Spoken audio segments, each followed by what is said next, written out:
For the challenge day, you will need a large room. It is essential to set up before the students arrive. The room layout for each challenge is included in the teacher pack.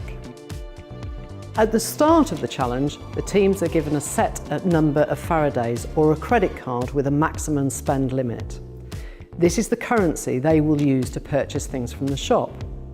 Templates for these are included in the teacher pack.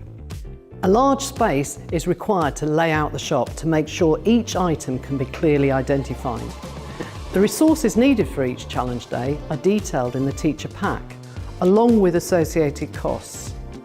Resources and costs can be adapted if you wish, but try not to give the students too many things to choose from, as it can distract them from the task in hand. At the shop, each resource should be laid out and clearly labelled with its name and cost. The price tags for each challenge are available in the teacher pack. You may need to spend a bit of time preparing the resources to ensure students use them correctly or to cut them up into smaller pieces. Look at the resources list in the teacher pack for further details. Each team will need a workstation. Onto these, you'll need to put the team number and any documents required.